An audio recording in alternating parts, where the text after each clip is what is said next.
All right, welcome back to the Collective Intelligence Block Party. After a little break, we are deep into the topic of what we're simply going to call Brooklyn Eats. And Brooklyn Eats is a hyperobject with a lot of dimensions, but in its simplest terms, okay, the big idea of Brooklyn Eats, and that's just a placeholder name. The name may change, right? But the big idea, excuse me, is that and there's a big and growing we that's really unbounded, because everyone is invited and in fact encouraged to be a part of the we, even if you live halfway around the world on a different continent from Brooklyn, right?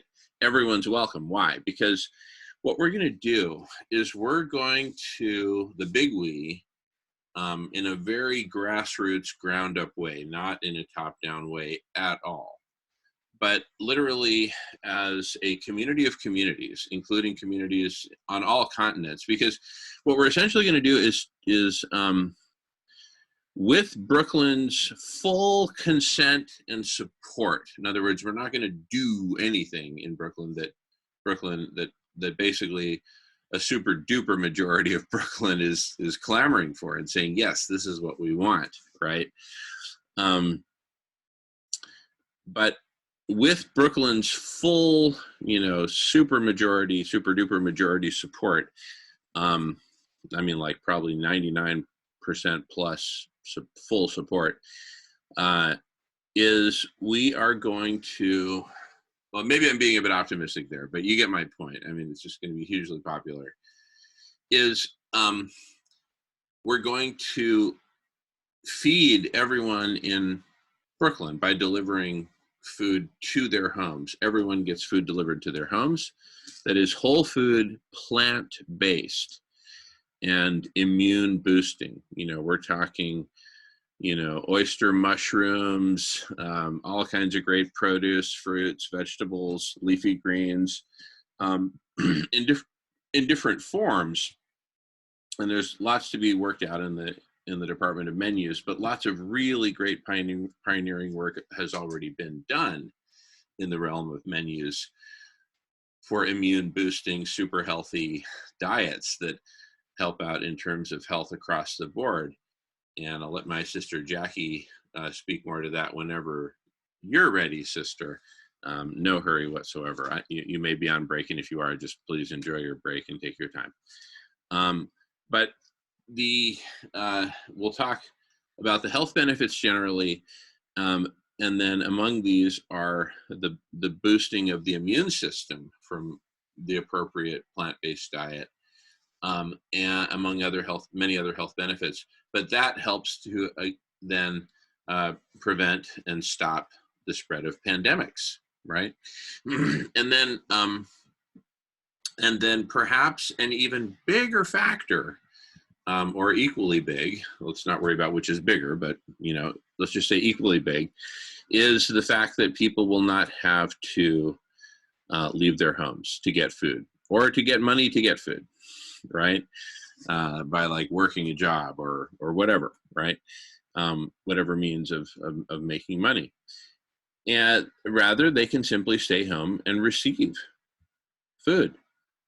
As we've talked about the concept of a universal, universal basic nutrition, paralleling universal basic income.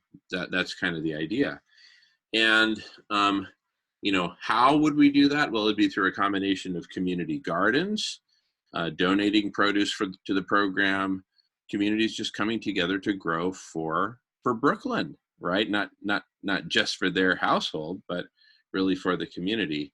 So kind of a new paradigm in sharing. And why the heck not? Let's see. Emery's put some good data there. So has put some good information there. Thank you.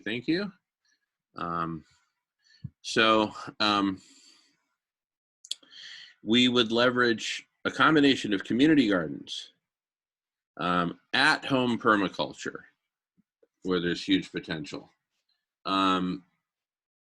rooftop gardens, et cetera, et cetera. Welcome back, Jackie. And then agriculture, including out-of-state agriculture, right? We're probably going to prefer Long Island. And in fact, I imagine whole swaths of Long Island will, become food producing and scale up food production. So anyway, all kinds of great things are possible, but that's the big comment. That's really the combination of three big sources: at-home permaculture, community gardens, and agriculture, right? And within agriculture, let's consider edible living forests as kind of an ideal, right, as opposed to monoculture agriculture. But the main priorities are a very healthy diet, immune boosting, plant-based, 100%, whole foods based, and and then we go from there, basically, to try to constantly grow closer and closer to the people eating the food, all the way to their homes and rooftops, and and also just maximizing the positive impact on Mother Earth. Just the fact that we're going plant-based is just huge, puts us light years ahead in terms of where we're coming from. So that's going to be huge. Anyway, I'm going to let my sister Jackie talk whenever you're ready. Jackie, just jump in terms of the health benefits and whatnot. I think that would be awesome. And then, whenever we're ready, we can shift gears later and talk about the bigger picture, right? I was just talking to my sister about it, and it really, what James is, his concerns were always been my concerns, even launching my own nonprofit, about the idea of we're coming in here with solutions, we're coming in here to save you. And I was just, and in conversation with her, I was just saying, I can't imagine the pressure that the Brooklyn Borough president is under with what's going on, especially how populous it is. And I don't know, I guess my message is to be an allyship with him, because we're coming here to help him help his people. This is not us coming in to come in and save Brooklyn. We understand that he's gone through this experience. He's healed himself. He knows this. Is it because he doesn't have the support, the resources, the community backing him up so that he could help? Because he knows this already. So it's almost easier to reach out to someone who's already transformed their own health, who is in the midst of the pandemic and most likely doesn't have the support to implement what he has already healed himself, he knows that this is going to help the communities. So to me, the messaging is we're here to help you spread this message of self-healing. This is all about self-healing. This is about autonomy. This is all about sovereignty. This is all about, we're responsible for our own health, and we have handed over that power. And this is our way of helping community members with awareness to then actualize their own power, regain their own health, their own resilience. We're empowering you. You've been disempowered by the system, and we're bringing you resources and awareness to, again, re-engage that power and the agency that you have within yourself, within your own community. And we're here to support someone who may not have the ability to go out and help the community see what he has already experienced. But there's plenty of us that can come and support him to help his community do this. I love that story. I'm not trying to interrupt you, but I love the idea of basically Vegan World 2026 saying, whoa, here we're this awesome community, and we are coming to support you. Back to you, Jackie. No, to me, that's again, because I'm a stories person, to me, that is a story that resonates, to help him really feel empowered himself to spread this own message of self-healing, to reflect back to the community. Again, I think it's so powerful that he was also a police officer. There's a social justice component, there's a food justice component, there's a health justice, there's environmental justice component that he can represent and speak to, and maybe has not had the power and the support to do that. But I feel as a coalition, as a guild, as a support, that we can come in and say, we know that you know, let us help you implement what you already know into your communities.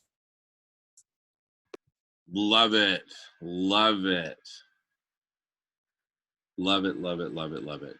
And James has his hand up, but I just want to squeeze in that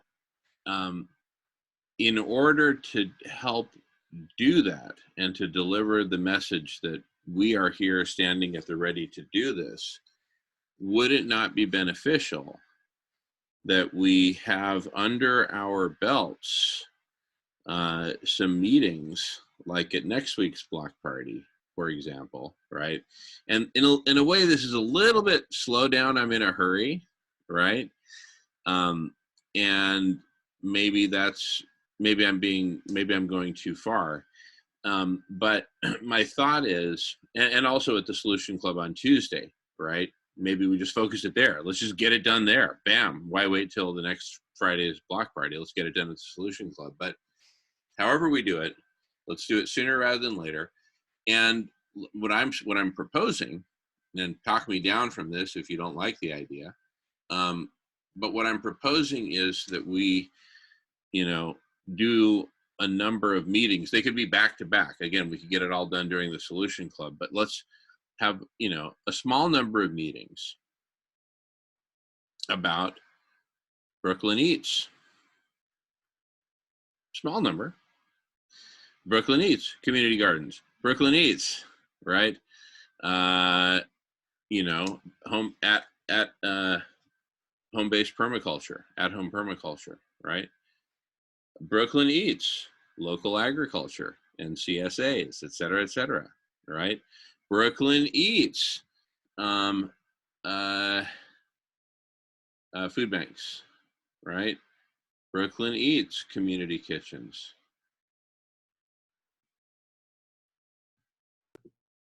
Religious groups. Yes, Brooklyn Eats, religious groups. And the cute thing is, it's kind of like Pac-Man. Brooklyn Eats this, Brooklyn Eats that, Brooklyn, and Brooklyn Eats could be like, for everything from stuffed animals, Brooklyn Eats you, but it's a cute, lovable. So let's come up with a great logo, a great artistic, lovable Brooklyn Eats, right? And it shows Brooklyn Eats chasing after some vegetables, because nobody's ever felt badly watching a National Geographic,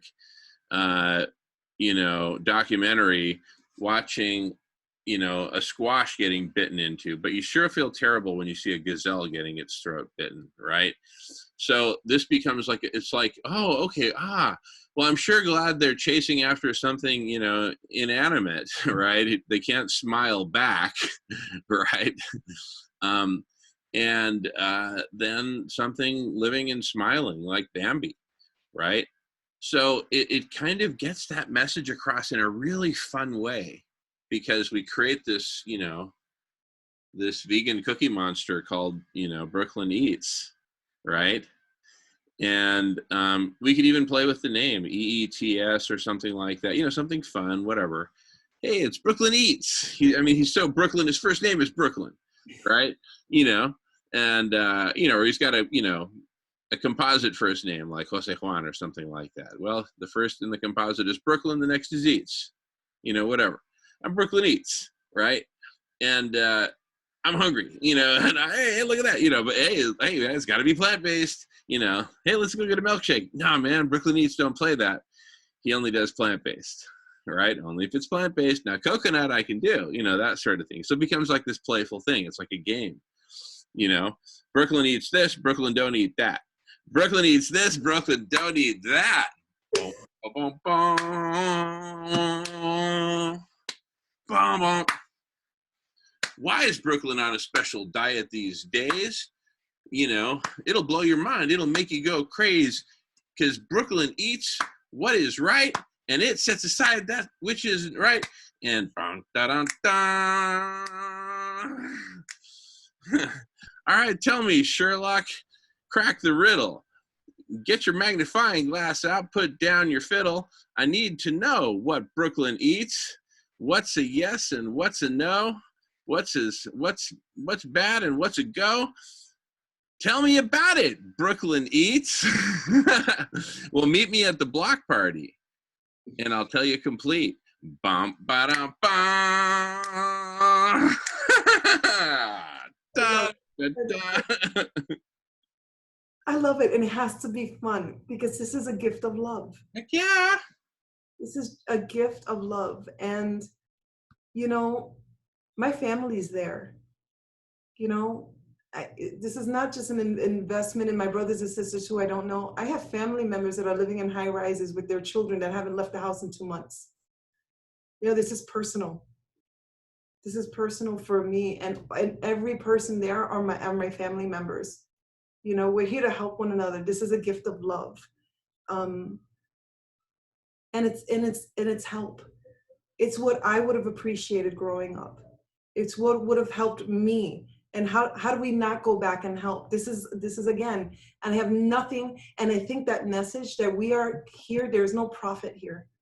Our only incentive is to spread love and healing and support. That's all our message is. That's it.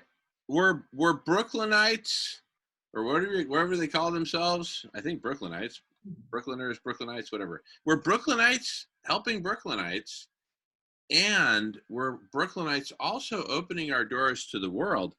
Hey, permaculture wasn't invented in Brooklyn, but we use it, right?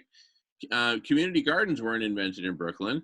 You know, we're borrowing from Cuba, we're borrowing from China, we're borrowing from other urban, you know, areas that had to convert. And so that's really important. In the meantime, we're leveraging existing resources, especially produce at farms where their supply chain is broken, right? And, you know, hey, let's get together, right? You know, I was just thinking, I'm sorry, James, I know he had his head up. I just want to respond really quickly. Oh, I'm sorry, James. Go ahead. Go ahead, Jackie. Sorry. On Masterclass, the Gangsta Gardener just put a course on Masterclass. Why are we not reaching out to the Gangsta Gardener? There's so many, our Black and brown members of this community are doing so much work. This is who we should be reaching out to.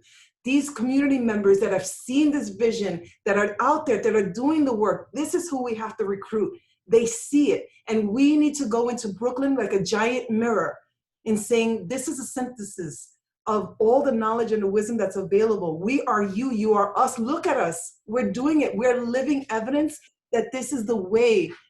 This is the way to restore health. This is the way to restore justice. This is the way to change our vote every single day, to eliminate the system that keeps us sick and oppressed. And we need to bring that wisdom and knowledge of all our collaborators that are already doing this. They need to be present. Bow, bow, bow, bow. Brooklyn eats, Brooklyn eats, Brooklyn eats, Brooklyn. Bow, bow, bow, bow. What you eating today, Brooklyn? Well, what you eating today, Brooklyn? Because, see, what's the nickname for Brooklyn Eats? Look, you guys don't go around. Look, when Melvin sees me, he doesn't say, hey, Jamen Shively, hey, Jamen Shively, hey, Jamen Shively. He says, hey, Jamen. Right? Well, likewise, see, Eats might be like his last name. EETZ or something like that. Hey, it's Brooklyn Eats. What you eating today, Brooklyn? Bum, bum, bum, bum. Glad you asked, man. Check it out. My sister Jackie and I, we've been cooking up. You know, I'll be the mascot. You know, see that dude with a mullet? That's Brooklyn Eats. Oh my God, the food we can bring to show them what we eat. My son, my 18-year-old, just made faux crab cakes with tartar sauce. Completely vegan. Delicious. That's what we can say. Our children can cook. Our children can do this. This is so easy and it's so available. It's just a choice. Gangster Gardener, I love it. Let's break out the gangster. I don't know if he's vegan. I will reach out. I don't know. But he has a class on Masterclass and he's so charismatic. He's pleasant to like just listen and enjoy and watch. And we do have community members here that are African American that are doing this work. I put it in the chat. Melvin introduced me to the project, Project Roots Arizona, where here they've created as part of the community garden, the CSA I was talking about, and they're taking that produce and feeding the homeless. And she used to be, well, she still is an assistant coach for the Phoenix Mercury. And she's here in Phoenix doing this work. So we have members doing this all over the place that we just have to bring and let them know what we're doing and ask to collaborate and just spread the message with us. I mean, Clover, one of my good friends, Clover, she's from Brooklyn, vegan Kundalini yoga instructor, you know, sound healer.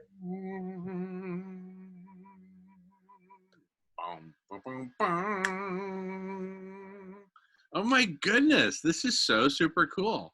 And among the things we'll put together are, I'm going to tell one on myself, right? In high school, I used to like compost and dig, and I was always doing stuff with the soil, right? But that was many, many, many years ago. And now I'm kind of old and gray and pot-bellied and, whatever, and busy and, doing stuff on the computer and all that. And I just haven't really been busting butt to do the gardening, right? Well, now we're starting to get into it, slowly but surely. But what if there was just like this brigade they could go and be socially distant and all that? So, you're having a conversation 10 feet away and you're looking at a 6 foot by 10 foot chunk of soil, right? And what do we do with that, right? And they say, look, here's your options, right? With donated soil from the, oh my goodness, this is where my composting experience does come into play. Boom, ba, bum, bum, Jamen, the composter, right? We just call him Compost for short. What's up, dude? Right? Hey, what's up? Yeah. Hey, I really love it here in Brooklyn. I'm really glad everybody's welcomed me here. And I'm just bringing my cool composting skills from the West Coast. So, like, don't throw that, watermelon rind out in the trash. Put it in the compost bin and then, drop it off here, or we'll come pick it up. We'll make it work. Right? Bow, ba, bow, bow. Bow, ba, bow, bow. Brooklyn Eats. It's coming alive. It's coming alive. You know what just came to my head? What's that? Wu-Tang Clan. And I'm like, the RZA, he's vegan. They're from New York. Oh my goodness. No, listen, there's so many cool, crazy, cool vegans out there who are from New York, and that when they hear about this, they're going to say, boom, ba, ba, ba.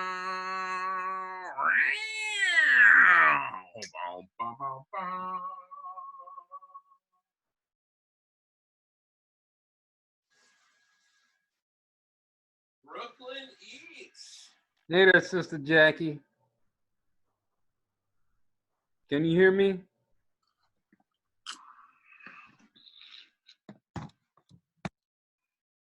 She's on mute.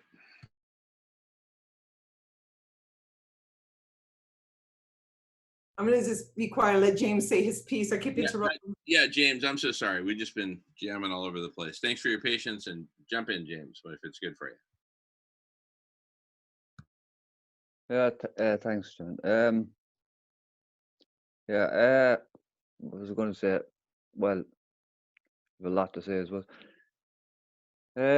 Yeah, I suppose I'm going to be the one to just say it and say, like, okay, someone needs to say, put the reins on a small bit. And you're right in what you said earlier. We do need to probably have another couple of meetings to refine these ideas, because I love the enthusiasm and I love the idea there. No, of the Brooklyn Eats. That's a great name for it.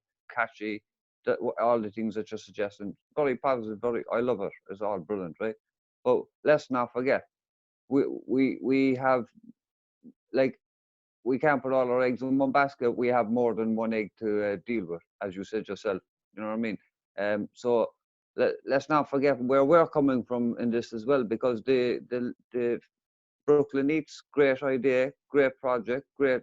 That's one aspect of it, and we can also incorporate the idea of the perma gardens and cultures. I have lots of ideas of showing how could grow food in their own apartments or on top of rooftops, no problem. And it's very easily done in a small little area, and it only takes about an hour of maintenance a day to keep it vibrant and healthy and nutritious food grown in the little containers or a little plot of ground, whatever, it doesn't matter. But all these ideas can be put together as the solutions of the idea that were presented. But we should, again, no, I still say we should, like, Brooklyn Eats is a great idea anyway for that part of it, and Silish's app as well could be a part of that as well for those who want to buy one and donate one and all this, and the restaurants that want to go along with that. That's one aspect of it. But we are ultimately here for the collective intelligence side of it as well, the aspect of it. So we should introduce ourselves in that, in the sense that we have, we have a priority list, but this is one of the main priorities now, given with the situation with the pandemic, that people are confined to their homes. So this is where we feel is one of the main priorities, out of the three main priorities, amongst others, a myriad of problems that the world is facing. And we, not wanting to come along as outsiders and tell people what to do in Brooklyn or anything else, we have suggestions and solutions for a myriad of solutions for these problems. And we believe that Brooklyn is one of the best places to launch it from, with the Brooklyn Eats project being one of them. And getting the people of Brooklyn together is showing an example of what people, when they get together, what average people on the ground can do when they get together, and that we employ you to get together with us as well on the Collective Intelligence Party to deal with the other broad aspects in society that are going on, that we all need to deal with as one, as a collective. So we need to not forget where we're coming from. We need to get that message across when we launch it, and we have the Brooklyn Eats as a solution for Brooklyn as itself, and an example to the rest of the world. Thanks. Beautiful. Love it. Love it. Love it. I've been doing a sketch here. I'll just show you if no one's waiting to talk, I'll just show you the general flow, and then I'll just talk you through it. So don't try to like memorize it or anything crazy like that. But basically we got all these circles represent communities around the world that we'll be inviting to participate in Brooklyn Eats, right? Brooklyn Eats then becomes this major conduit to create the community of communities, which is the basis for collective superintelligence, which is the goose that lays the golden eggs. Among the golden eggs, master the feeding of the world, all over the world. We need a planetary collective superintelligence to take care of that, and cool the planet. Feed everybody and cool the planet, right? That's it. But everything starts somewhere. This is starting in Brooklyn. Boom. Yeah, that's it. That's it exactly. Like that's the way we launch it. That's the way we package it. We're here with more than one goal, but we want to launch this here in Brooklyn because we see Brooklyn as the solution. You know what I mean? One of the solutions, and can be an example to the rest of the world. We want to start with Brooklyn. You know what I mean? Yeah, and then you know what? You can put Irish for Brooklyn. Let's establish in Ireland Irish for Brooklyn, and the Brooklyners will love it. That in Ireland they're like pulling for you and participating in Brooklyn Eats virtually, right? And you know, James, I would love it if you would share about your gardening techniques and everything, the way you said it. I mean, everyone associates potatoes with Ireland, and you're talking about, you know, I'm not going to try to mimic your accent, but it's so beautiful to hear you say in your native accent, you know, use the chicken wire, put in the soil, and you'll get 50 pounds of spuds. It just sounds so cool coming from you, right? And Brooklyn, we're pulling for you. And then Brooklyn, when you figure it out, we need your help over here in Ireland too. So let's just all get together. Let's get together. Yeah, yeah, yeah. We could have a real good time. Let's get together every way. everywhere, dun, dun, dun. And though we haven't got a lot, we could be sharing all we've got together. As you said, Brooklyn has a good Irish population as well, and as well as many other boroughs and parts of America as well. And I think, like as I said, by leading by example, by having solutions, I think by giving examples as well. One of the examples is that the group of us that are arriving on this virtual meeting in Brooklyn are from every part of the world. We're international. We're not somebody just coming along from one particular place. We're here to show that this is an international coordinated effort, and you show them by example. I don't know. I know Melvin wasn't here earlier, and I don't think Jackie was here either when you showed that video about the YouTube one I shared with you, the minute video. You played it earlier. I shared the link with you there, Jamen, earlier on the YouTube video. Oh yeah. But I think Jackie wasn't there when you played that, and Melvin. So, but yeah, I'm just saying we got to play that it. would be one example. That would be one example to show the No, let me play it now. people of Brooklyn, the Irish in Ireland, in America as well. No. Let me play this now. You got to see this. Let me just cue it up. The favor returned. Oh my goodness. Okay, here goes.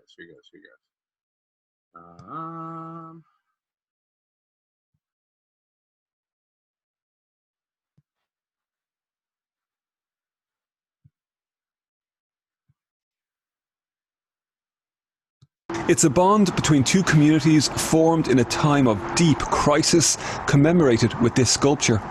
In 1847, at the height of the famine here, the Choctaw Nation of Native Americans gathered what money they could and sent it across the Atlantic to help those suffering. 170 years on, that goodwill is now being reciprocated. A fundraiser for Navajo and Hopi Native American families has seen donations from Ireland pouring in, the US organisers initially perplexed. We noticed a flux of donations from Ireland, and our leadership team was like, what's going on? And so we started looking into it, and we started reading the comments about the history between the Choctaw Nation and Ireland. And we were so fascinated, and we just thought it was so beautiful. One of those who has contributed is a Native American living in Galway. I think it's amazing to see that the Irish are helping Native American tribes the way that the Native American tribes helped the Irish during the famine. It's just awesome to see it. The money raised is being spent on vital supplies for a community that knows all too well about suffering. Native Americans saying Ireland's generosity this time around has made the connection between the two stronger. With the bond between two peoples who had been dispossessed, that had started in 1847, so long ago, is continuing out in the world today, and I think it's a beautiful thing.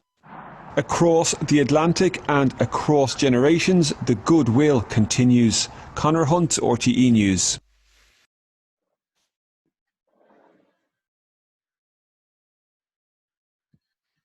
And oh my goodness, such a beautiful thing. And here's the thing, so much of New York is Irish, and so much of the rest of the country is Irish that passed through New York, right? You know, a lot of the most successful Wall Street investors are Irish, and they've got buttloads of cash. And they're going to be, when they see this going on and see that Ireland is in the house, like real Ireland. I mean, when you hear Ireland, your heart just melts. If you're, I mean, we dream of Ireland. And so to see that Ireland is in the house with like real Irish accents, not like fake or something like that, made in China or something. No. Like real Irish accents. We just cheer, right? Again, I'll put out a shout in Ireland's favour. I will say that we have always been known as one of the smallest little islands on the west coast of Europe, and next up is America, and many of ours left the country during the famine, you know, and ended up in America and all over the world. So we have such a small country, but we have big hearts. and you know, that does resonate with the Irish throughout the world, and we've left 70 million of us all over the place in our, you know, from those that left during the famine. So, or 700 million actually, as far as I know it is. So yeah, definitely.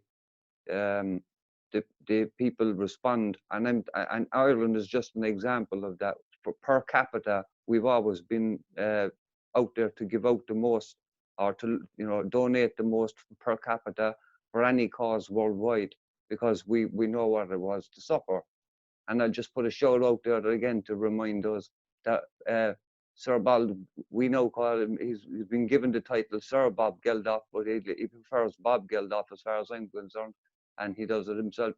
He is Bob Geldof, and he was one of the great Irishmen who started the Feed the World program, and you know, back in the 80s. And you know, perhaps his heart is, and I know his heart is always in the right place. He might get on board just to give it a bit of a push as well for us, if he's listening. Oh no, and he will listen. This is the guy who did I don't like Mondays, tell me why. I don't like Mondays, tell me why. I don't like Mondays, I'm gonna shoot. Ooh, the whole day down. Dun dun dun dun dun dun dun dun dun dun dun dun. The silicon chip inside her head got pushed to overload. The children not gonna go to school today. She's gonna make them stay at home. And Daddy doesn't understand it. He always swore that she was good as gold. And there could be no reasons, 'cause there are no reasons. What reasons do you need to be shown? Oh, tell me why I don't like Mondays. Tell me why I don't like Mondays. Tell me why I don't like Mondays. I'm gonna shoot. Ooh, the whole day down. Excellent. Sign that guy Excellent. up, Jackie. Sign him up. Excellent. Excellent. Well, I've read just recently, he was in a recent interview where he mentioned that when he sings now, on the times that he does some performing, live singing or whatever, and he sings some of these tracks from back then, when he sings that now, he says he doesn't sing it now just for that school massacre. He sings it for all those that continue now. And that's what it reminds him of, because they still haven't stopped. And when he sings other songs, they're all written for a purpose. He doesn't sing it just for, when Feed the World wasn't just for 1984 and for Africa. It's now for the whole world as well. So, you know, he's very much still on board with you know, with this mindset. And I'm sure if he was listening, he definitely would be like, you know, willing to come on board and give us a bit of a push. Oh my goodness. Talk about a push. Here's what we're going to do. We're going to get truckloads of food donated from Ireland. Now, the foods will be purchased in the United States, but the money comes from Ireland, right? And when the trucks arrive and the kitchens swing their doors open, ready to start cooking, Sir Bob Geldof gets on stage and sings. Maybe not as beautifully as I just sang, but he sings that blockbuster song that, for anyone watching on Twitch or anyone who doesn't know, that was like the first school shooting. It was a woman in her teens, late teens or whatever. She was just bored at home and crazy or whatever. And she started shooting from her bedroom window to across the street, the children in the school, and was taking out children. And a couple teachers went out to help, and they got shot down. And so the SWAT team comes, all right, she puts up her hands, whatever. They get her out. And when they ask her, why did you do it? She said, I don't like Mondays. I wanted to liven things up a bit. First big school shooting that anyone heard about. The first one I ever heard about. Anyway, so the Boomtown Rats, led by Bob, wrote this song. about that as humanity's way of making sense of that. We're starting to grapple with it. And the whole point is there are no reasons. What reasons do you need? All right. I don't like Mondays. Are you kidding me? Right. Anyway, so, but we're in these crazy times now. So I think, this is not the time to have Brooklyn school shootings. This is the time for Brooklyn community gardens. There's a difference, right? And have kids down on, with Brooklyn made knee protectors, working the soil with their hands, which is one of the things that's most needed in these dense urban environments like New York City. Dirt, right? Dirt and ecosystems. Let's have pollinator corridors, right? Let's have pollinators be abundant in these abundant gardens. Listen, I've seen, I'm sure lots of us have, these concepts for taking whole streets and turning them into mostly gardens, right? They've already got the irrigation friendly bottom with the asphalt and the concrete and this and that. So it can, all that can be re-engineered, leveraging what's already in place, put some soil on top, boom. We can have serious fields going on, right? If you donated a lot of top floor space, or even high floor space that's available to 24-hour sun all around, like to the rotation of the sun, those buildings that are preferable to that, like rising in the east and getting the sun all the way as it sets in the west. If you get buildings like that even, and donate one glass, if it was a glass building and you had one floor, you could have your own greenhouse that would feed the whole apartment building. You know what I'm saying? You could have greenhouses on roofs, because you have weather contentions as well. Like, so you can only grow so much during the growing period, but then you can grow as well during the winter. There's all sorts of ways. This is what I'm saying. It's only a matter of letting people see that there are solutions, and that's what we should be emphasizing when we should do this press conference, is that we're only here with solutions and start-off plans like stone soup method, but we're here to show the rest of the world and Boston, or this is the place to show it. You know what I mean? This is the place to start it off, and by example, because New York has been leading by example so far in the pandemic situation. Absolutely brilliant. Absolutely brilliant. The governor, Cuomo, oh my goodness, all over it. He's going to be all over this. And listen, if the Irish donate a few truckloads of food, right? In fact, let them be potatoes. I don't care if they're grown in Pennsylvania or Jersey, right? But I'll get potatoes down to you quicker than that. And that's been honest. And miles could help there as well. But as an Irishman, I would appeal to the farmers that were on the news reports on CNN there and on HNBC there a couple of weeks ago. I would appeal to them now that were saying that they had millions of tons of potatoes that are rotten inside in storehouses from last year alone. What can they do with them? I'd urge them now to send some transport from Brooklyn or wherever and send it up there and collect a couple of 100 tons of potatoes. That's one sorted already. You know what I mean? So we can't depend on waiting on the help to come from above anymore. We need to help each other on the ground now below. Absolutely, James. And listen, it could be that the Irish in Ireland, donate just whatever is needed, transport, fuel, whatever, right? But just get it there. So, but the important thing is that these potatoes were donated by Ireland, right? Who cares where they were grown? They were donated by Ireland. What's going to happen? I get you. I mean, a token, yeah, definitely, yeah. But listen, and then we bring Bob Geldorf to play. I don't care if he plays from his underwear in his mom's, whatever, cottage. Dude, we need you on Zoom, but we need you playing, right? And so he'll play.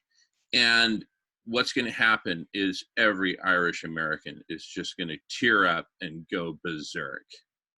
And they're going to trip over each other writing checks and PayPal, and their money's going to flow in. Listen, if Ireland's leading the way, Ireland, we got your back. And thank you. And here's how we're going to say thank you, by blowing it up so freaking big, right? That, oh my God. Well, I'll put it this way: something like that, as you said, like, because what we're here to do is to try to achieve what hasn't been done, what should be done in the first place anyway, which is get the system working right for the people on the ground. So that's what we're here to do, is to try and achieve that, because we need to do it for ourselves, obviously, in the situation. But I like having, we say, whatever crop here now donated from Ireland is one aspect and one spoke in the wheel. I would put it as I would put it. And it's only leading by example, as you said, with the stone soup situation. So it's a token or whatever, but it's a token of how it is we can come together as a people, like, you know what I mean, as a species ourselves, and look out for each other this time rather than trying to go for ourselves. Point being, that can be organized, because like let's not forget, like the farmers of Ireland are facing with similar situations as well, but maybe having to, because of certain situations, they do have to get rid of certain crops and things like that as well, because of stupid EU regulations. They're the wrong size or the wrong shape to go into a packet and things like that. You know what I mean? Anyway, there's always surplus. Point being, especially in Ireland, when it comes to growing food during the summer, and providing the weather's right, there's always surplus. That can be arranged. The Irish have a farmers' organisation called Mackerel na Ferma, and it's a vast network of farmers, and it's their own little outreach and community. And I'm sure every farmer in Ireland has relatives already emigrated to America, definitely. So if they think they can do something to help, they're more than willing to do it. Like, so it can be done, and they'll reach out to people. But just reminding, it's just one spoke in the wheel. So as I said, this is what we need to do. We need to reach out to people and have not just a load of solutions, but some form of an initial starting point to just show that the system works. Go on, thanks. No, and the thing is, with the whole point with Bob, Sir Bob, and the Irish donations and all that would be to just kick it off with such a bang, right? And to bring music to it, to bring Ireland to it, right? To just kick it off with that bang, right? And here's an interesting thing, is that the Irish are a First Nations people who were also colonized, occupied, and the occupation continues. I'm sorry to say, right? And so that's something that that the Irish have in common with First Nations people generally, and with Black and Brown people. So there's an amazing affinity, and in building that bridge, I think we also build a bridge between white people and people of color, right? In a new way. There's lots of bridges that need to be built, because the Irish, in addition to being First Nation, they also happen to be white. There's no contradiction there. We were also divided in, by the sense, as you said, still occupied in a sense, but that not in the sense it was occupied no anymore. We've come to terms and come to peace with that situation. It's behind us now, thankfully, by a generation at least. And but that is the example that we gave to the rest of the world, to show that you can end conflict peacefully and come to resolution by coming to the table and talking. And that is all we're doing here as a collective intelligence. We come to the table and we talk, and we come to solutions, and we come to the way of figuring things out. So Ireland has always been an example in that, from the get-go. We're just expanding on that now, in a sense, by showing that not only can we just fix a peace problem, or an eating problem, a food shortage problem, or a pandemic problem where we can't do anything because we've no other choice but to go out and get food or get money to get food. But if we can show that there's a way of solving it, that people don't have to, and that stress of that can be taken off their hands, and that the time that they have left on their hands, they could use it to put a few hours aside to therapeutically relax while they're preparing their vegetables in their garden plots or rooftop gardens or whatever, which is one form of meditation. Become human again, become in touch with putting your hands in the earth, become in touch with growing your own food, become in touch with the people around us, and you're not just your neighbors, but we are all neighbors on the planet. We're all here to look out for each other, and we've only one opportunity now to not only just help feed each other, but to help each other actually keep our heads above water now at this stage. And I don't mean figuratively, I mean in every sense of the manner. We have to come together now, because we can't depend on those above who are the 1% who are at the moment just hoarding as much of their assets as they can possibly get now and are retreating into the bunkers. We can't do that. Like, we're on the ground. We look after ourselves. We've proven it, and we always do anyway. In times of crisis, the people on the ground are the ones that come together, and we got to show that can be done on a global scale now. A new system has to be designed.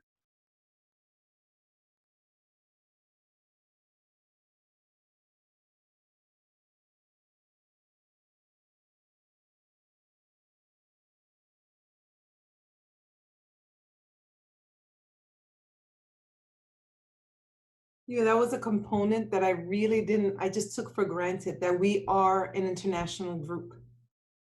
I'm just so used to seeing everyone. We all talk. I see us as a family. This is a community. But I truly do forget that we are international when we come together and we join. And I'm so glad that James is highlighting that, because that's also so powerful, that we come as a coalition from different parts of the world, but what we have in common is service. What we have in common is that need, that fire within us to be of service and to help. And that's what unifies us, is that we've all responded to a call from Mother Earth to be of service, to help our brothers and sisters, no matter where we're from, no matter what we look like, no matter what our cultural history is, that we have all responded to a call from Mother Earth to help our brothers and sisters. And that's what unifies us from all over the planet in this one mission. I think that is so beautiful. I'm so glad he highlighted that. And it's super beautiful, right? Because Ireland, they've never sent troops to mess with nobody, other than defending themselves on their own beautiful green turf, right? And who could ever fault them for that, right? And look, it's well known that the Irish Republican Army in, the 60s, 70s, probably even into the 80s, for sure, were heavily funded by Irish American multimillionaires. New York, Boston were strongholds, right? But the Irish mafia is nationwide, not as a violent mafia, but as a not at all, but as a.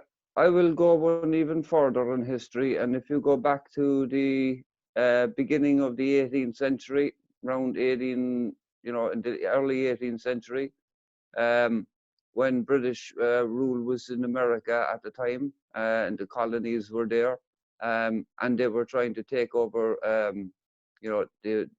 the war against Mexico, and they conscripted hundreds of Irish soldiers to go and fight against the Mexicans in the Mexican War. And when they got there, the Irish realized that the Mexicans were Catholics like themselves. So they said they'd lead the first charge, and they went over and they joined the Mexicans. And ever since, there'd been an Irish-Mexican community and in her descendants since from then, because they joined with the Mexicans and fought back against the British. Oh yeah, so that's some history for you.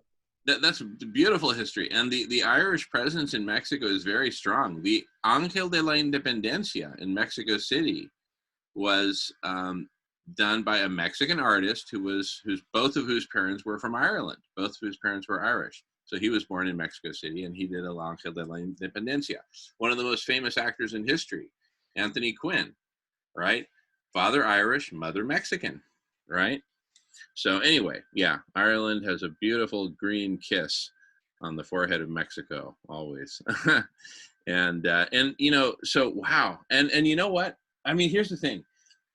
Ireland will be present in Brooklyn, you know, because of all the beautiful connections. This is just yet another opportunity, and for multiple beautiful practical reasons. Like, hey, we're here to show you how to do like rooftop potatoes and all that stuff, and you know, wait till you hear what James shared about that.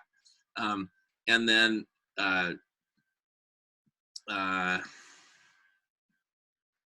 but also because look, we need the same, you know, transformation here in Ireland, right?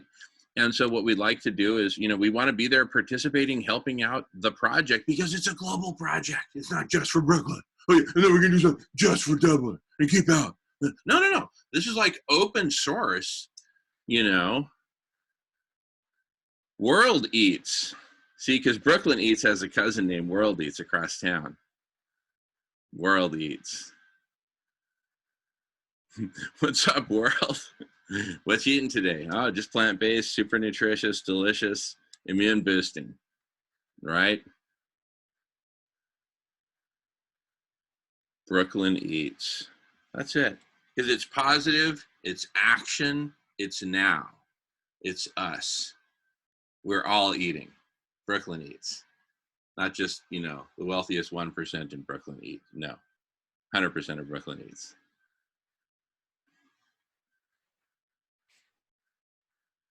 I think we got it. And so, look, where do we go from here?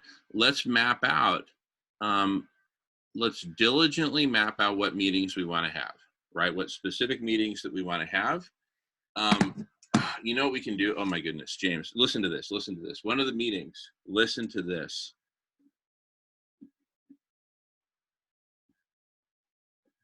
Ireland loves Brooklyn Eats.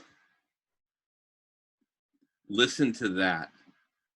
Ireland loves Brooklyn Eats.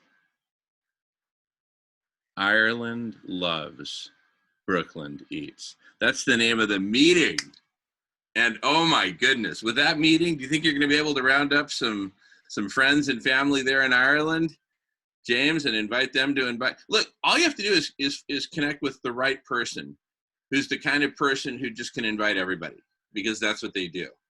So But I will try and get a few of them on board if I can. And look, you and company there in Ireland, come up with the title. If you like that title, go with it. If you like a different one, Ireland supports Brooklyn Eats, right? And what's going to happen is we have that meeting. We'll put it up there. It'll get up on the page.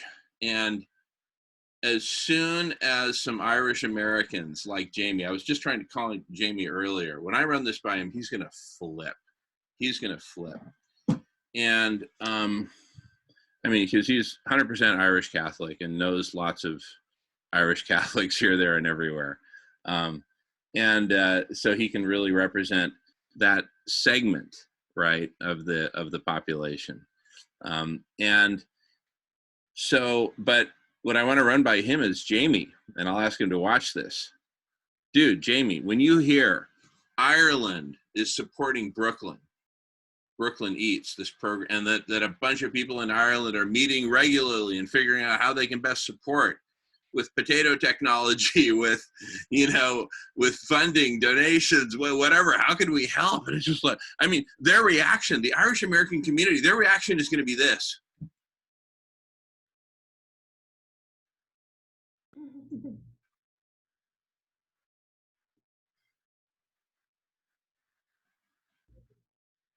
What the fuck is my credit card?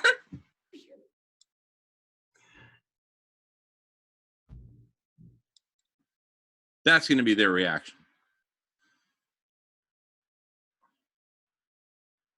And there are vegan actors, right, and activists that are active in Ireland that we may be able to reach out to.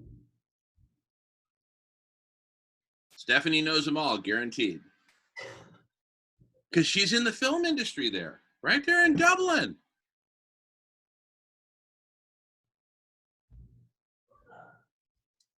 Or where'd you think But, the film? I'm just kidding. Sorry.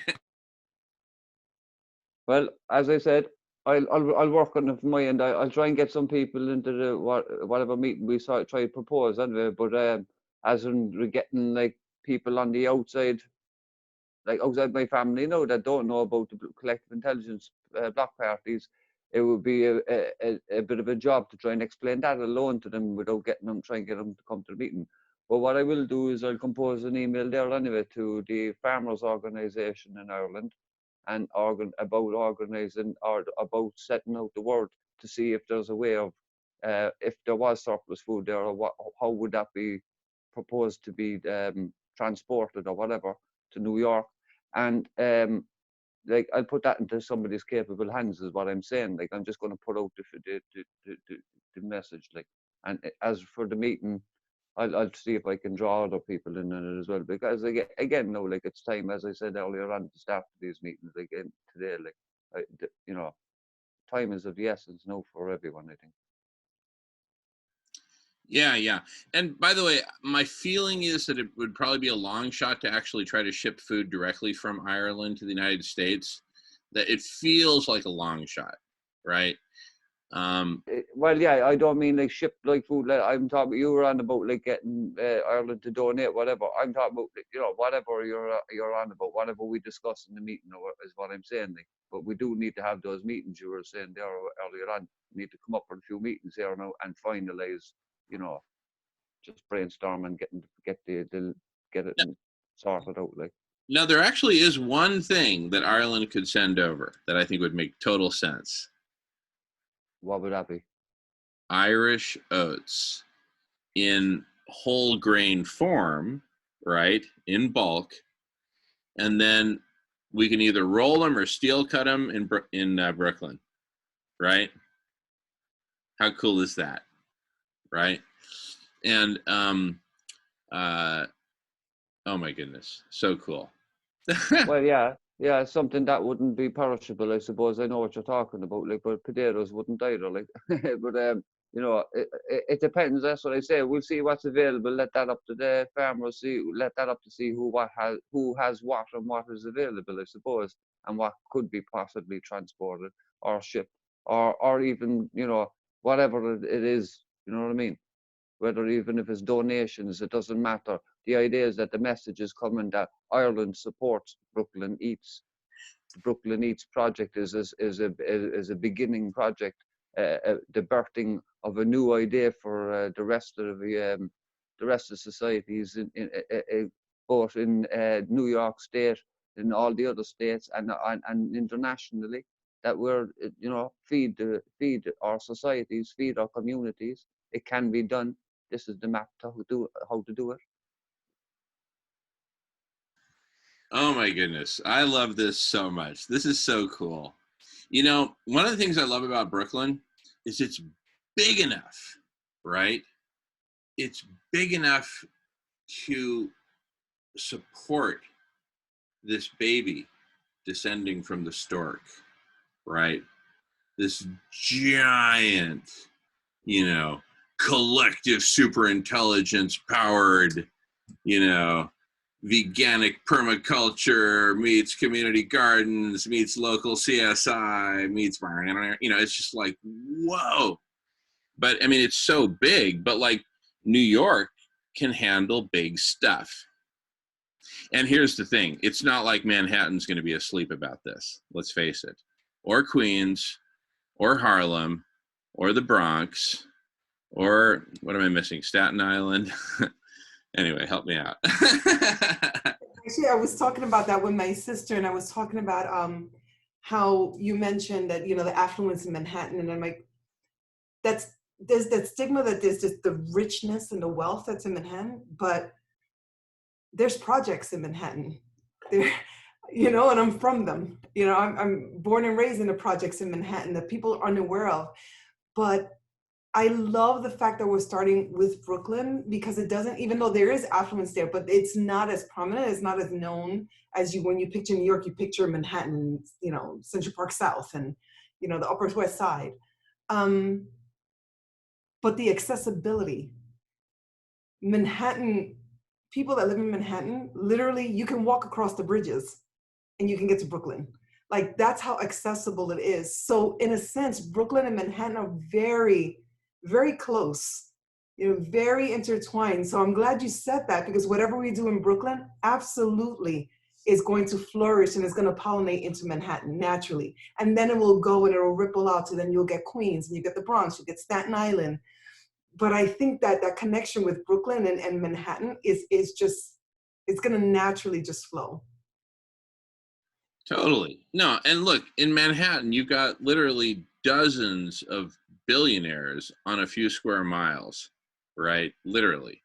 And so they're just overflowing with money, and then countless 100 millionaires and 10 millionaires and all that. So there's just money up the kazoo. A lot of it's Irish, and they're going to fall in love. The whole thing is going to go crazy.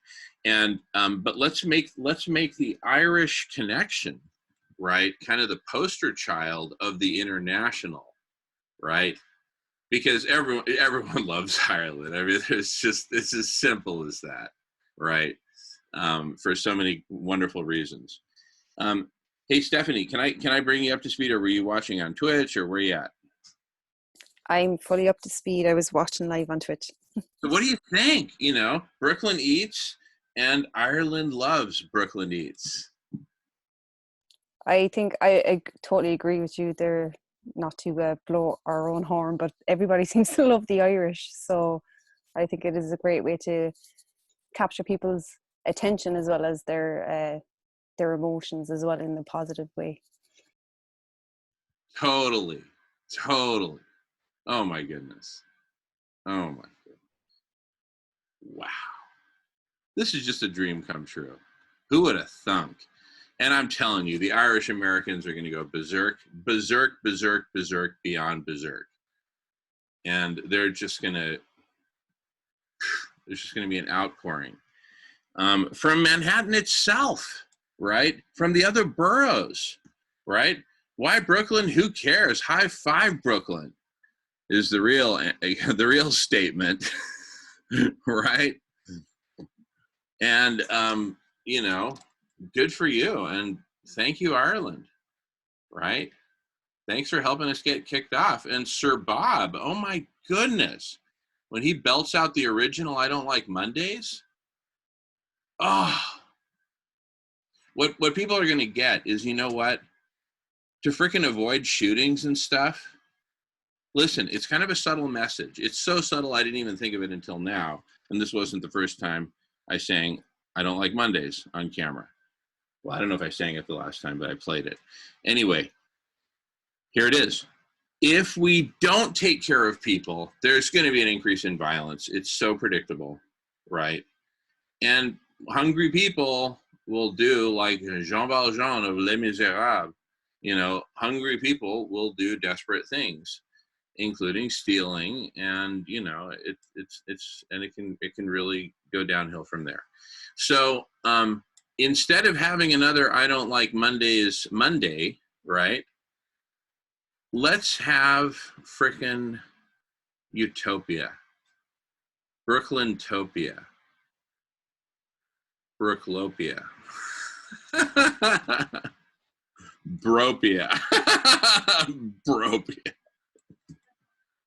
I didn't say it was pretty. I'm just throwing stuff against the wall and seeing what sticks.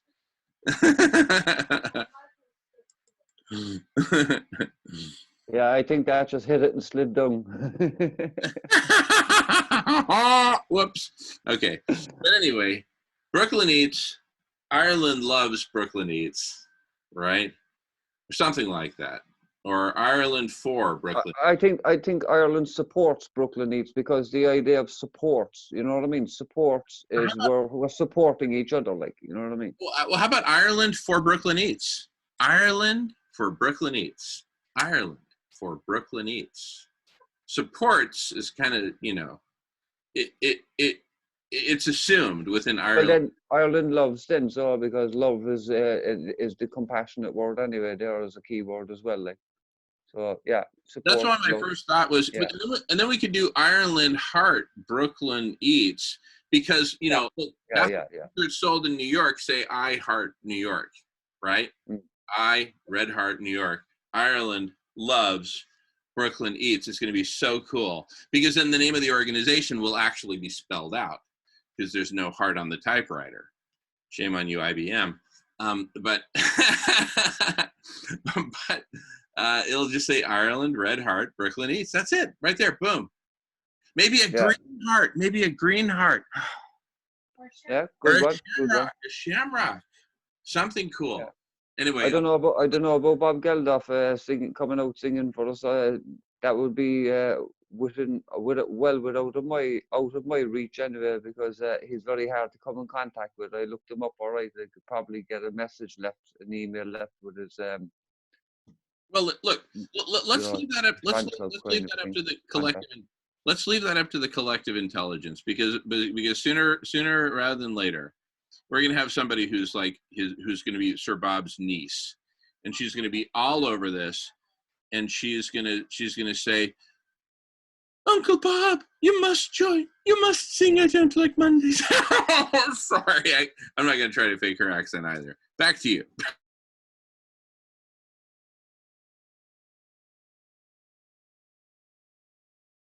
Look, Melissa just said that somebody in the network will know him or know somebody who knows him.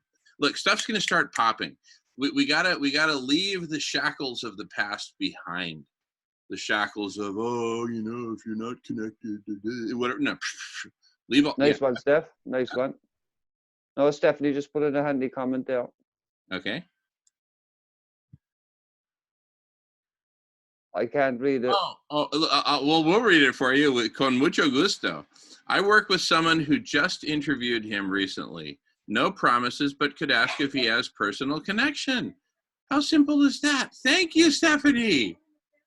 It's all in the family. And listen, in Ireland, it's all in the family. Come on. If you're Irish, you're in, right? I might show up there and say, well, yeah, whatever. But if you're Irish, come on, you're in the club. and here's the thing. Here's where collective intelligence really comes into play, because I'm really good at networking, period. So I could even, give you some ideas, James, as to, how to network through to somebody, even if it was in Ireland, just like you might teach me how to grow potatoes in my backyard. All right? A network of spuds and a network of people. Networks are networks. Oh, man. Sweetheart, we're having the most awesome meeting. Melissa just showed up. Anyway, wait till you hear, sweetheart. But basically, we're locking on Brooklyn, right? And the provisional name is Brooklyn Eats, which might be spelled EETZ. It's like somebody's last name or something like that, right? ETZ or whatever. Anyway, we'll figure it out. But Brooklyn Eats, right?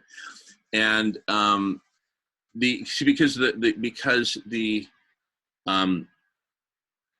borough president of Brooklyn is African American, vegan, he's former police officer, right? And he wrote a book on veganism and how it changed his life and it saved his health. He was diabetic and all this stuff. But please come if you don't mind. Yeah, she said Brooklyn's one of the hardest hit boroughs in New York. Hi. Yeah, exactly. And so for all these reasons, and then listen to this. I'm going to have to draw it for you, but you're going to love it. Okay, so the program is called Brooklyn Eats, right? And I'm going to come back in a bit. Okay. So, but just take a look at this. Okay. Ireland loves Brooklyn Eats. This would be an organization in Ireland of Irish people, including Sir Bob, contributing to Brooklyn Eats. Yeah, that's great. Contributing everything from potato technology to Sir Bob singing the song for the inauguration at the press conference. Yeah. He'll sing at the press conference, I Don't Like Mondays. How cool is that? I'm serious. No, we're coming up. The ideas are popping like crazy. And when the Irish Americans, you're Irish American, when the Irish Americans hear about Irish in Ireland forming an organization called Ireland Red Heart Brooklyn Eats, or Green Heart or Shamrock or whatever. Yeah. As an Irish American, what does that make you want to do? Eat a hamburger. No, I'm just kidding. I had to do edit. I had to pull your leg. Yeah. Hey, did you hear that McDonald's and all those burger places can't get the meat to make their patties. How awesome is that? They're having to turn people away because of the, you know, in the meat packing factories. Maybe now they'll see the benefit of veggie burgers. Yeah, there you go. But anyway, Exactly. but here's the thing. Into this vacuum flies in Brooklyn Eats, right? And with beautiful, wonderful support from Ireland. Yeah, I right? love it. Also, I like the international connecting, you know? Yeah. And that we can all do that now because look at us on Zoom, right? We're all connecting from all around the world. Yeah. We don't have to leave our living rooms, you know? And I just having had to deal with my mom all day and this whole thing around the hospitals. And now my brother-in-law, I don't know if Jamen shared with you, he fell off his bike and broke his hip 3 days ago and underwent surgery today to have a pin in, and they're releasing him tomorrow because it's so dangerous to stay in the hospital. And he has to go home because all the rehab centers are so dangerous. They don't want to send people there. Oh my goodness. So, This is Fred, yeah. for those who don't know. Fred, who's a regular Oh yeah, you here. guys know Fred. Oh, everybody Yeah. knows Fred. Yeah. So the more we can do remotely, the better. But I love the Irish and Brooklyn coming together. And there are a lot of Irish on the East Coast, right? Oh my goodness. I mean, New York is 3/4 Irish, I think, isn't it? Boston has more Irish than anything else. Right. Right? So Yeah. Chicago has a huge dose. Yeah. Anyway, look, so much of the United States is Irish. In Right. Canada as Right. well. Anyway, Well, go ahead. well, in total, we have about 5.5 million on all 32 counties of this isle here now, like, but we have over 700 million Irish descendants all over the world. Yeah. Yeah, the Irish, we've traveled a lot, No, far and wide. you're that precious seed stock, right? It's called the potato famine. No, but I mean, I'm just saying the Irish in Ireland are just like, oh, right. you know, we dream about you, right? Yeah, so true. We dream about you. You're just like these wonderful, beautiful leprechauns, Yeah. right? Going around, I don't know, drinking shamrock Simon shake. has this very romantic view. Well, good, beautiful. Isn't this Beautiful. great news, sweetheart? We're gonna launch in Brooklyn with Jackie, who's from New York. Yeah, right Boom, on. leading the charge. Yeah. Boom, boom, Yeah. boom, boom, boom, boom, You got boom, the boom, Irish Brigade now. Get your bother boots on. boom. All right. I'll see you guys later. Love you. Love you, sweetheart. Keep on. Keep on. Well, keep on keeping on. Thank you, sweetheart. I'm leaving my phone here to charge. So Okay. Okay, sweetheart. Do you want me to answer it if it rings? Okay.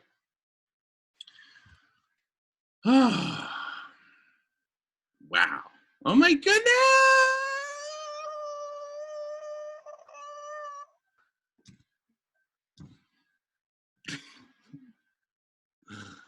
I'm telling you. Well, look, just to take the pressure off, it had to start somewhere, and it had to start by some group, some collective, right? And we have just been hacking at this coconut called collective intelligence with this old machete, but we just swung it so many times for so many hours during so many block parties and solution clubs for so many years that we finally cracked it open. And now we can enjoy some delicious coconut milk. And why the heck not, right? I mean, where else is this going to happen? By people practicing collective stupidity? You know, I didn't hear them come up with the idea in the movie Idiocracy. So, you know, it had to start somewhere. Why not here? It happened here. Hallelujah. Let's do it. Let's take this ball and run with it. And then Brooklyn Eats becomes the first of a whole string of projects, a whole network of projects all over the world called Operation Stone Soup. Bum, bum, bum, bum, bum, bum, bum. Yeah. Operation Stone Soup. Worldwide. Imagine like a big black cast iron kettle, giant, but instead of being black, it had like a globe painted on it, green and blue, and it said plant-based stone soup. Plant-based stone soup. There you go. Go.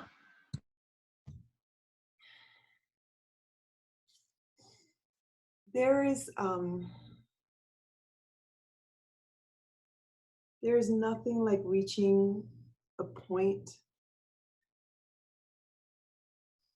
where you can finally see all the pieces come together and all the lines meet. You know, when you've lived a life where it's almost like I'm witnessing the natural learning, like, you know, the opposite of the compulsory learning. My compulsory education did not get me here. My natural learning is what got me here. My intuition is what got me here. Following my inner wisdom and learning and saying yes to opportunities that were foreign to me, that were scary, but having the courage that when it feels right to say yes and explore those parts of you that are just new. This is so surreal, and it feels like I've gotten to a point where it's like you see the culmination of all the experiences and all the learning and saying, it was meant for this. It's all here.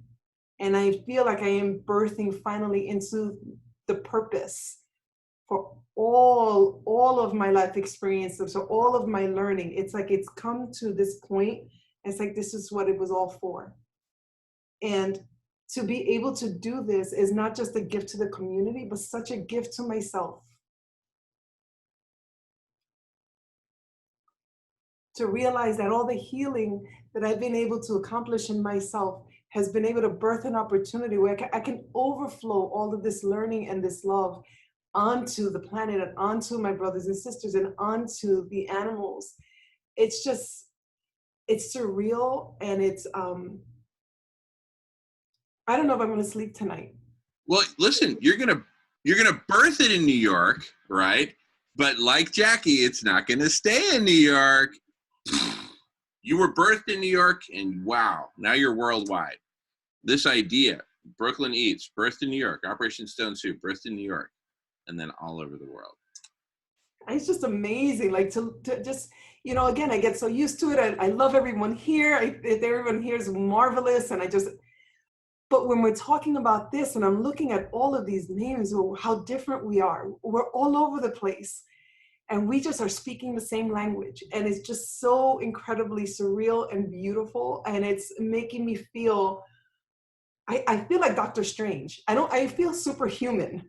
Like I feel like I know something that's been inside of my body my whole life. And I finally can understand the language of my body that's been trying to talk to me and saying, you're meant for something bigger and greater. And just have the courage to learn and have the courage to say yes. And I finally feel like I'm aligned with my thoughts, my words, and my actions for the first time in my life. And I feel angelic. It's just so beautiful. And I feel like I'm in the sacred space with this amazing community that we're all just evolving into our angelic spiritual selves. How can this not permeate the unconsciousness? How can it not? Totally. And you know what? We're giving ourselves in the world the gift of our hanging together for a whole block party, right? You know, look, everyone comes for the hours that they can. You know, if you got kids, take care of them and take care of yourself, for your kids, for yourself, so on, so on, so on, so on. We don't need people getting worn out, right? I don't have kids. I look like I'm pregnant, but I got no kids, right? Sounds like something Bill Clinton would have said in the 1992 presidential campaign. Well, I may look like I'm pregnant, but I got no kids. Oh, except for Chelsea. I'm sorry, Chelsea, sweetheart. I got you. Anyway, we'll correct that one later. Back to the economy, right? All right. Anyway, so, my goodness. But anyway, no, even I take a break. Right? I take a break from 9 p.m. to 2 a.m., right? That's when Nolan fills in. So everybody sleep when you need. But my goodness, you know, out of 24 hours, you know, we're putting in, you know, serious time. Serious double-digit time, right? And the thing is, that's totally unique, right? In the pre-pandemic world, you go to a meeting, okay, I got an hour, all right, parking, oh yeah, then I got to get across town, and then I got to pick up Johnny from soccer, and then I got to go pick up this turkey from the turkey roaster, and then I got to go pick up this other dead animal from the other dead animal slaughterer, and, you know, whatever. And it's just like, you know, people don't have time, right?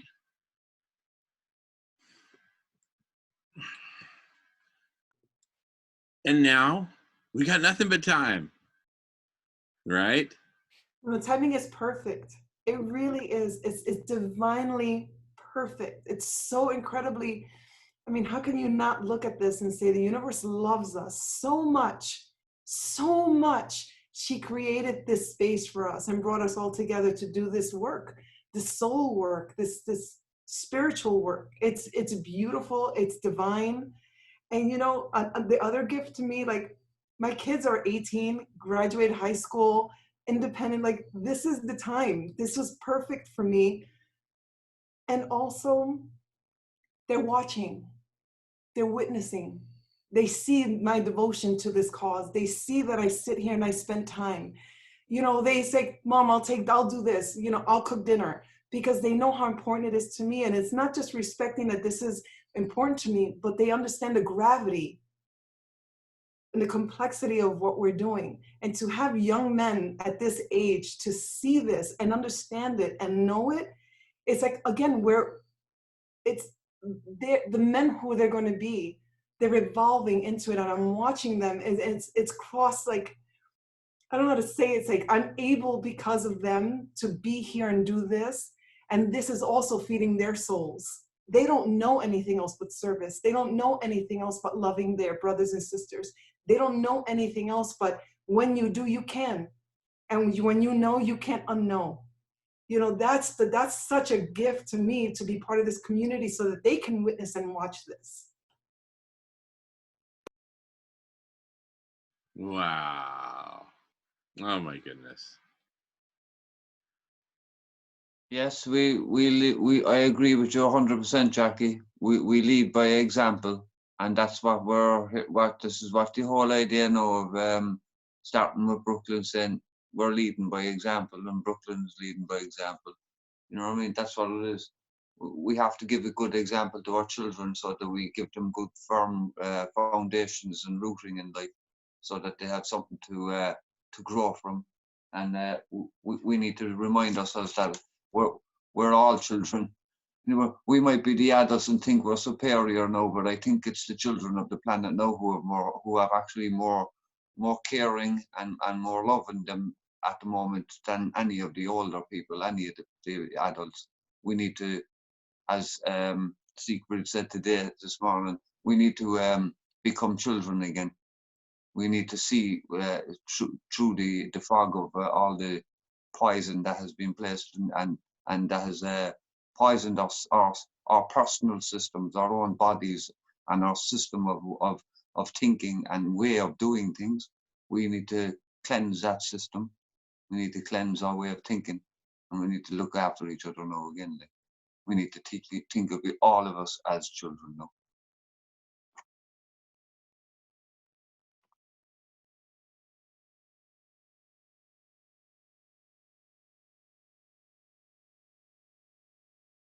Oh my goodness. Yes. Yeah, we're like children coming together to rebuild the world. And what we are relying most upon now is on each other, us coming together and forming this community of communities, right?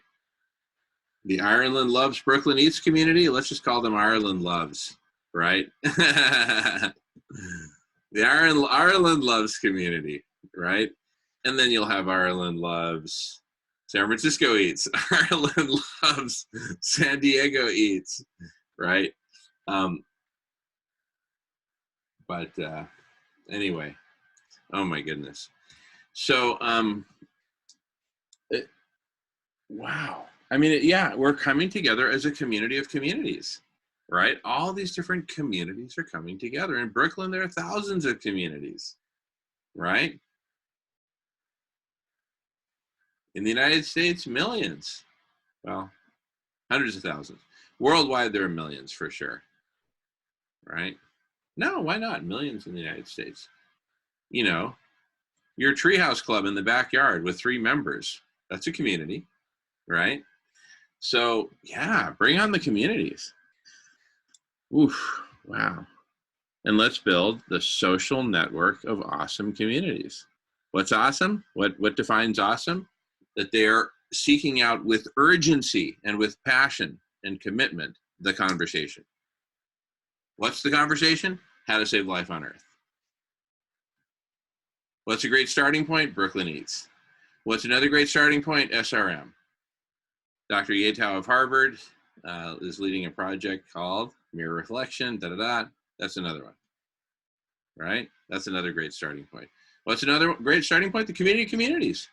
Join the conversation, right? And there's so many great conversations in flight in the community of communities. Join whichever ones you want. Join us. And if you don't know where to start, just come to the block party, right? Just come hang with us.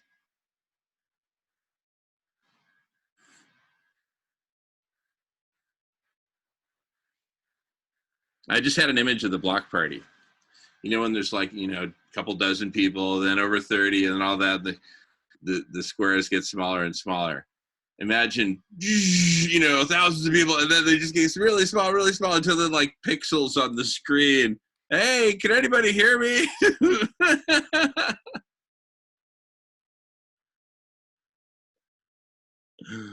That's going to be the block party of the future. Now, of course, we'll have breakout rooms. We'll probably have hundreds of breakout rooms. Oh my goodness. I mean, it's just so obvious. We're coming together for this most basic, fundamental thing in a city that's all about coming together, right? The city of New York. Everybody's represented in New York. The United Nations is in New York, for crying out loud, right? I'm going to check on the crows real quick. I think I need to feed them pretty soon.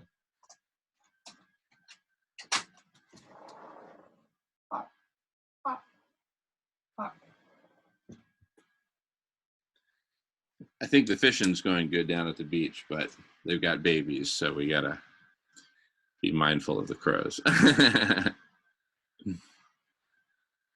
Oh my goodness.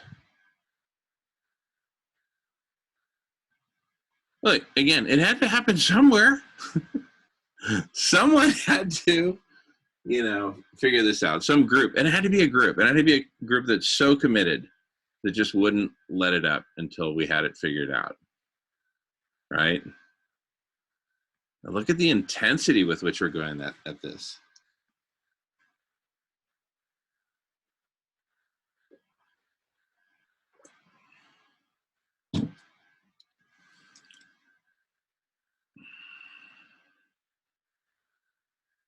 Yeah, Brooklyn Eats. Brooklyn Eats. Brilliant, Emery. Brilliant, brilliant, brilliant.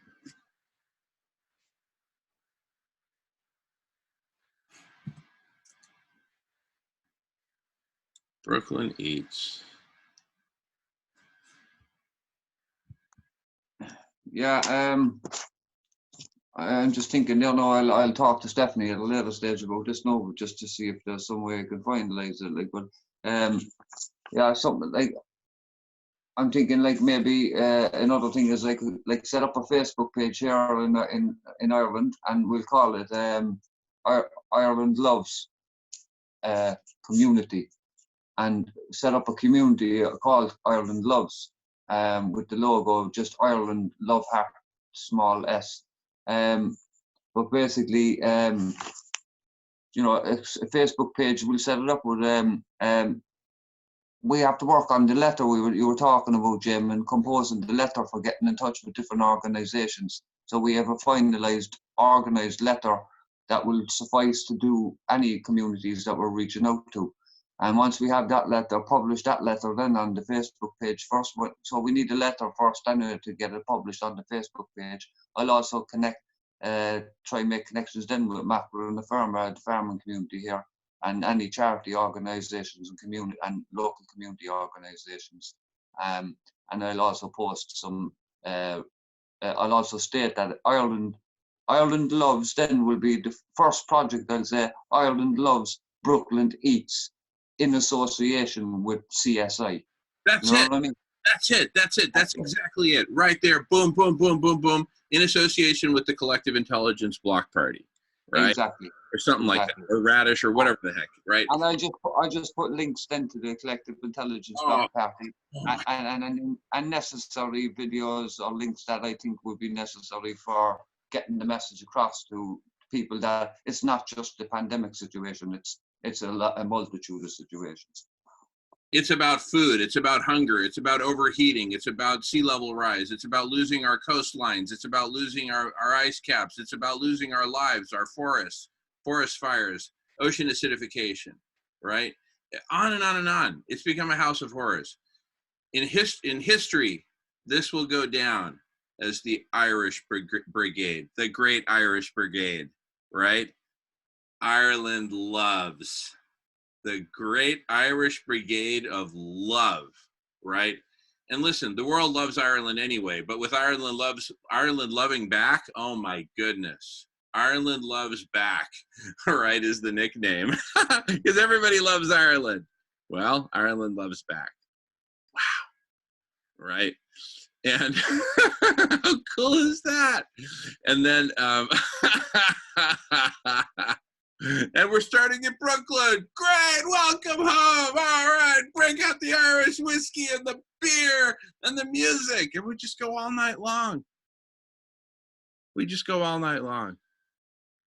Brooklyn will never be the same again. Oh my goodness. The Irish American community is going to go berserk. Phenomenally berserk. It's just going to go crazy. And suddenly everyone's going to be Irish. Even people who aren't.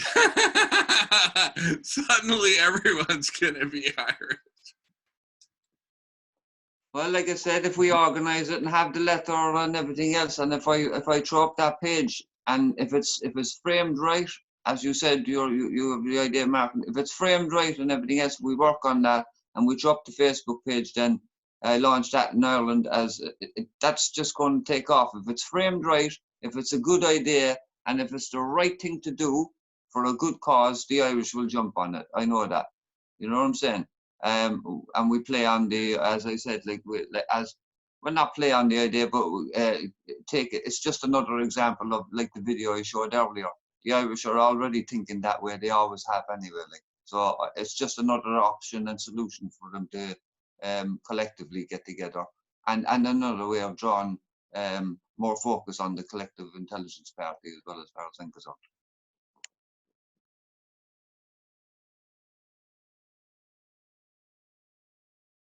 You know, I'm very emotional because I feel it in my body. I feel the experience already, you know, and I have a very strong spiritual practice, and I know that manifestation comes from the feeling, from your body living in the present moment, downloading the future, and then filtering that through our hearts and through our minds and our lived experiences, and actualizing in the real world all of the potentiality from the void. In all these meetings, I always feel like little bits and pieces, but it's a lived experience. I'm feeling it's filtering through my cells. It's almost like my cellular memory is activated and saying, this is it. This is it. This is it. And I feel it all over my body. I can feel handing over the food and watching children eat, watching the elderly eat, and know that feeling when I cook for my children and I fall in love with the whole practice, the alchemy. And I watch them eat and say, my gosh, with every bite, they're revitalizing their cells. With every bite, they're inviting light and love into their bodies. And it's such a beautiful experience. And it's given me the gift of feeling like I'm the best mom that I could be. Because every time my children take a bite, they are voting for love, and they are voting for autonomy, and they are voting for health, and they're voting for Mother Earth. And so now to do this on a grand scale, and to be able to watch children with every bite, elderly with every bite, sick with every bite, and say, yes, that is love and that is light that you are bringing in, that you're inviting into your body. And we are all part of that gift. It's like, I'm shaking. It just feels so good. It's like, this is what being human is about. This is what I've been working my whole life to remember, that this is being human.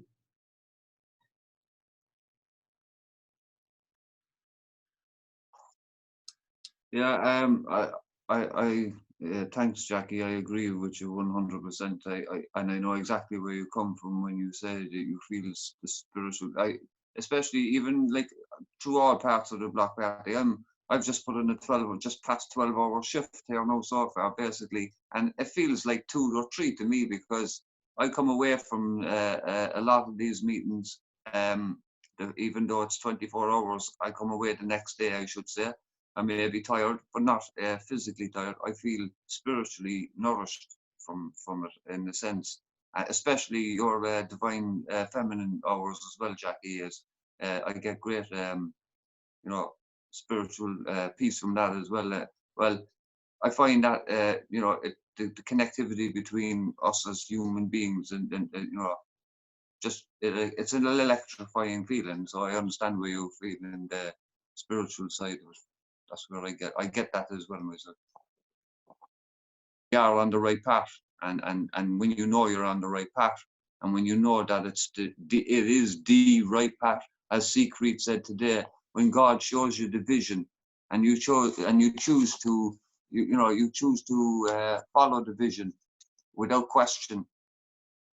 But you don't know how you're going to get there, but you follow it without question, because you given the vision and you see it, so you go ahead, and you don't become attached to the outcomes.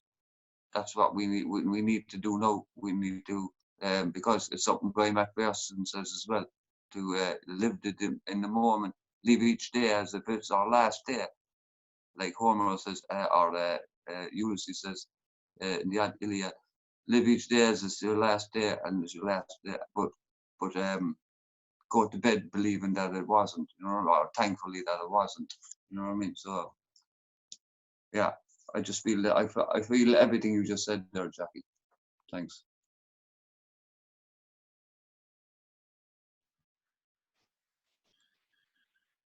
Oh, wow. Wow.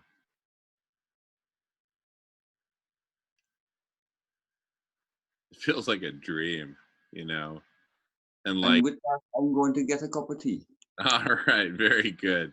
Hey, we can take a break. It's been another 2 hours. How are people feeling? Should we take a little break?